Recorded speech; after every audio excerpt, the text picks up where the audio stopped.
Bayangkanlah sebuah adegan. Anda berada di usia senja, memandang jauh ke belakang, melintasi hamparan kenangan yang telah membentuk siapa diri Anda. Di momen refleksi yang sunyi dan jujur itu, Anda diizinkan untuk memilih satu penyesalan terbesar yang paling membebani jiwa. Apa itu? Apakah itu keputusan yang salah yang pernah Anda ambil, atau sebaliknya? Apakah itu kesempatan emas yang Anda biarkan terlepas karena takut, ragu, atau terlalu peduli pada pandangan orang lain? Inilah inti dari pembahasan kita hari ini, dan ini jauh lebih dari sekadar frasa motivasi klis, hidup hanya sekali. Video ini adalah sebuah eksplorasi mendalam, sebuah peta jalan psikologis dan filosofis tentang bagaimana kita dapat secara aktif mendesain kehidupan yang di penghujung hari penuh dengan cerita keberanian, bukan keluhan atas keengganan. Penyesalan pada dasarnya adalah konfirmasi bahwa ada jurang antara siapa diri kita saat ini dan siapa diri kita seharusnya. Mayoritas penyesalan terbesar manusia bukanlah kesalahan yang mereka lakukan, melainkan tindakan yang mereka gagal lakukan. Ini adalah penyesalan atas potensi yang tidak terwujud. Selama beberapa menit ke depan, kita akan menganalisis 3 akar penyesalan paling umum yang menghantui manusia. Yang paling penting, saya akan memberikan Anda 3 langkah praktis untuk mengubah hidup Anda dari sekadar pengamat menjadi pencipta yang berani. Memastikan bahwa setiap hari yang Anda jalani adalah sebuah investasi, bukan penarikan dari bank memori Anda di masa depan. Persiapkan diri Anda, ini adalah perjalanan yang akan mengubah cara Anda memandang waktu dan pilihan. Setelah menelusuri ratusan literatur psikologi perilaku dan kisah-kisah nyata tentang akhir kehidupan, kita menemukan bahwa penyesalan manusia, terlepas dari latar belakang budaya, status sosial, atau kekayaan, mengerucut pada 3 kategori besar. Ketiga kategori ini berakar pada ketakutan, dan ketakutan adalah musuh terbesar dari hidup tanpa penyesalan. Untuk benar-benar hidup tanpa penyesalan, kita harus jujur mengidentifikasi monster-monster ini dan mengukur seberapa besar mereka telah mengendalikan kemudi hidup kita. Dengan memahami akar masalah ini, kita beralih dari menyalahkan nasib menjadi mengambil kendali penuh atas narasi pribadi kita. Inilah fondasi edukatif dan informatif dari video ini. Penyesalan kategori pertama dan yang paling mematikan bagi potensi manusia adalah penyesalan karena tidak berani mengambil lompatan, karena memilih zona nyaman alih-alih tantangan. Ini sering terwujud dalam bentuk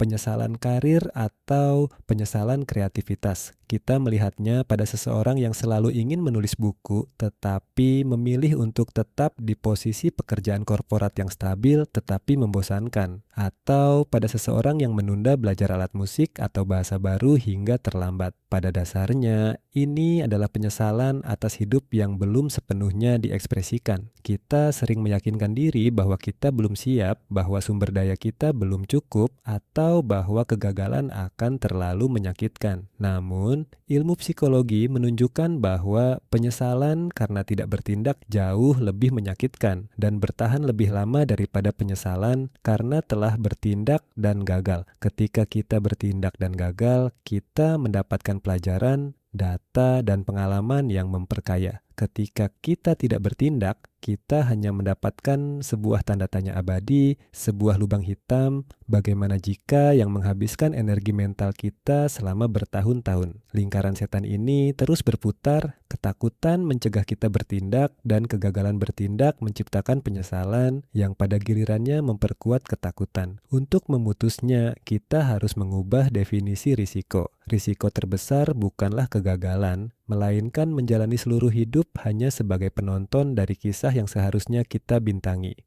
Penyesalan kedua yang selalu muncul di daftar teratas orang-orang di ambang kematian adalah penyesalan karena tidak meluangkan waktu yang cukup untuk orang-orang yang mereka cintai. Ironi terbesar kehidupan modern adalah obsesi kita untuk menciptakan kehidupan yang membuat kita terlalu sibuk untuk menjalani kehidupan itu sendiri, terutama bersama orang-orang yang paling berarti. Kita sering menukar waktu yang tak ternilai, waktu yang bersifat terbatas dan tidak dapat diulang, dengan uang atau ambisi yang dapat digantikan. Seorang ayah menyesal karena melewatkan masa pertumbuhan anaknya. Seorang anak menyesal karena terlalu sibuk untuk untuk menjenguk orang tuanya di masa tua mereka, atau seorang teman menyesal karena tidak mempertahankan persahabatan sejati karena alasan kesibukan karir. Penyesalan ini sangat pedih karena melibatkan orang lain, dan begitu kesempatan itu hilang, tidak ada jumlah uang atau kesuksesan yang dapat mengembalikannya. Kita harus memahami bahwa relasi yang bermakna adalah jangkar emosional yang memberikan arti sejati pada perjuangan dan pencapaian kita. Kekayaan terbesar kita bukanlah aset materi, tetapi jaringan kasih sayang dan kenangan bersama yang kita rajut. Jika kita tidak secara sadar memprioritaskan waktu berkualitas ini dengan mematikan ponsel, menjadwalkan kunjungan rutin, dan menjadi pendengar yang hadir, kita pasti akan membayar harganya di masa depan dengan mata uang penyesalan yang pahit. Penyesalan ketiga ini mungkin adalah yang paling tersembunyi dan paling berbahaya, karena penyesalan ini menyamar sebagai kepatuhan atau kebijaksanaan. Ini adalah penyesalan karena menjalani hidup sesuai dengan harapan orang lain, bukan sesuai dengan panggilan jiwa kita sendiri. Berapa banyak dari kita yang memilih jalur pendidikan, pekerjaan, atau bahkan pasangan hidup hanya karena itu adalah apa yang seharusnya kita lakukan, atau karena itu akan membuat keluarga, teman, atau lingkungan kita bangga. Kita hidup dalam ketakutan akan penilaian, takut dicap berbeda, gagal, atau aneh. Akibatnya, kita mengenakan topeng, menekan keinginan dan bakat otentik kita, dan mengikuti skrip yang ditulis oleh masyarakat. Di usia muda, kita mungkin merasa ini adalah harga yang pantas untuk kedamaian sosial. Tetapi di usia senja, ketika semua topeng itu telah jatuh dan pandangan orang lain menjadi tidak relevan, kita ditinggalkan dengan perasaan hampa yang mendalam. Aku tidak pernah benar-benar menjadi diriku sendiri. Ini adalah penyesalan bahwa kita tidak memiliki keberanian untuk menjadi otentik. Untuk menghindari penyesalan ini, kita harus mengembangkan kompas internal yang kuat, yang menempatkan nilai-nilai, hasrat, dan tujuan pribadi kita di atas suara bising kritik dan ekspektasi eksternal. Jalan menuju hidup tanpa penyesalan dimulai dengan satu deklarasi sederhana. Aku adalah otoritas tertinggi atas kehidupanku sendiri. Setelah mengidentifikasi 3 akar penyesalan tersebut, langkah berikutnya adalah transisi dari analisis pasif menuju aksi aktif. Penyesalan bukanlah takdir, itu adalah kompas yang menunjuk ke arah di mana kita harus tumbuh. Jika kita membiarkan penyesalan menjadi beban, itu akan melumpuhkan kita. Tetapi, jika kita menggunakannya sebagai umpan balik, sebagai data mentah tentang apa yang paling kita hargai, ia menjadi alat yang sangat ampuh untuk pengambilan keputusan di masa kini. Kita harus berhenti meratapi masa lalu dan mulai menggunakan pelajaran dari masa lalu untuk memperkuat pilihan kita hari ini. Inilah 3 langkah praktis yang dapat Anda terapkan segera untuk menghentikan siklus penyesalan. Langkah aksi pertama, melakukan audit penyesalan. Untuk menggunakan penyesalan sebagai kompas, kita harus memetakannya. Saya menantang Anda untuk melakukan audit penyesalan secara mingguan. Ambil jurnal atau selembar kertas dan bagi menjadi 2 kolom, penyesalan tindakan dan penyesalan kelalaian. Dalam kolom pertama, tuliskan kesalahan yang Anda lakukan minggu lalu. Misalnya, saya berbicara kasar kepada pasangan saya. Dalam kolom kedua, tuliskan hal yang ingin Anda lakukan tetapi tidak Anda lakukan. Misalnya, saya menunda mengirimkan proposal bisnis yang penting.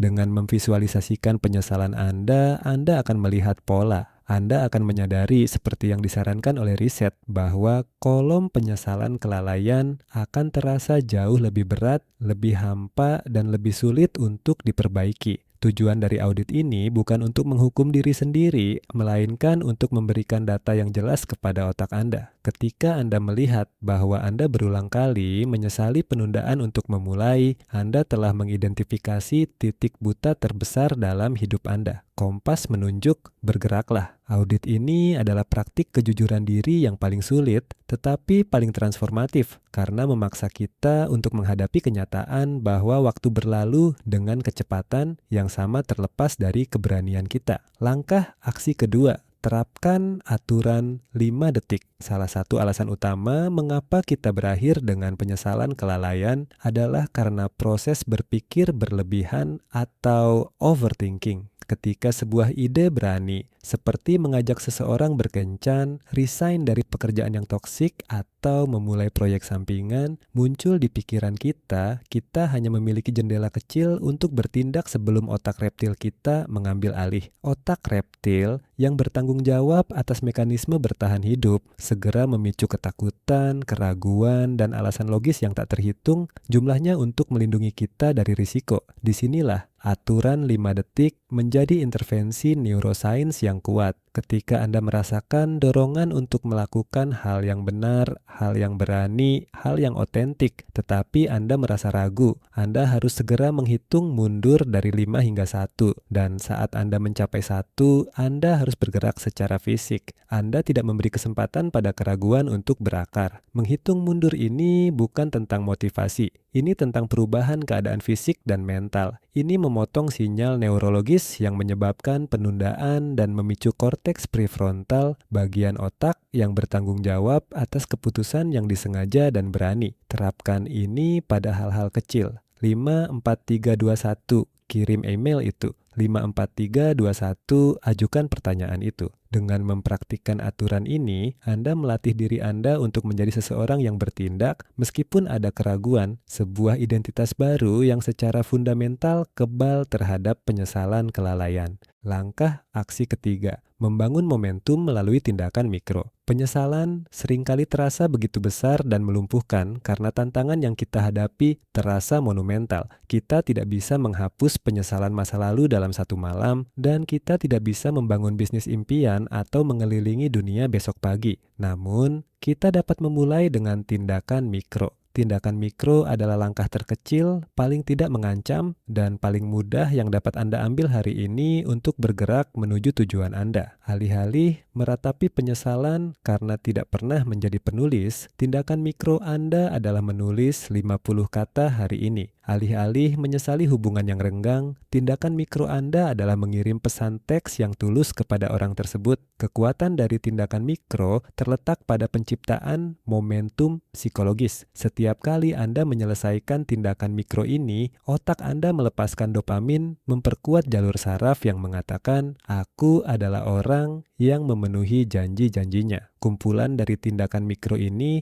yang dilakukan secara konsisten akan menghasilkan efek majemuk yang menakjubkan. Dalam 6 bulan, 50 kata sehari telah menjadi bab-bab sebuah buku. Dalam setahun, pesan teks telah menjadi hubungan yang dipulihkan. Ingat, menghindari penyesalan di masa depan tidak memerlukan lompatan kuantum yang dramatis. Itu hanya membutuhkan pergerakan yang gigih dan disengaja setiap hari. Ini adalah seni membangun jembatan kecil menuju diri masa depan Anda yang tidak akan menyesali diri masa kini Anda. Kita telah memulai perjalanan dari mengenali beban penyesalan hingga membangun strategi untuk mengalahkannya. Kita telah melihat bahwa hidup tanpa penyesalan bukanlah hidup yang sempurna atau tanpa kegagalan, melainkan hidup yang dijalani dengan kesadaran penuh, keberanian otentik, dan komitmen pada relasi yang bermakna. Kita harus menerima bahwa penyesalan adalah bagian dari kondisi manusia,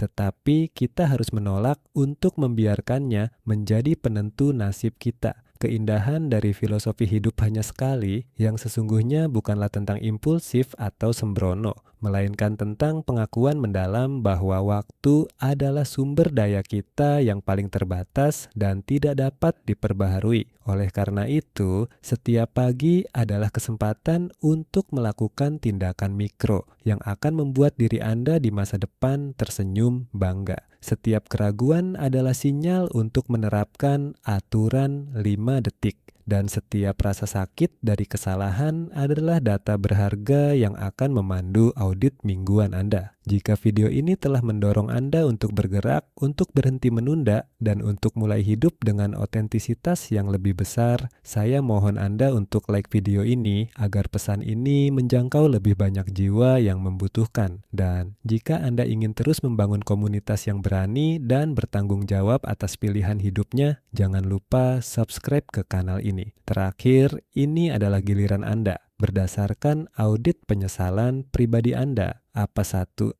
Tindakan mikro, spesifik, dan kecil yang akan Anda lakukan dalam 24 jam ke depan untuk memastikan diri Anda di masa depan tidak menyesali diri Anda yang sekarang. Tuliskan komitmen itu di kolom komentar di bawah. Mari kita mulai aksi kolektif kita hari ini. Terima kasih telah menonton dan sampai jumpa di video berikutnya.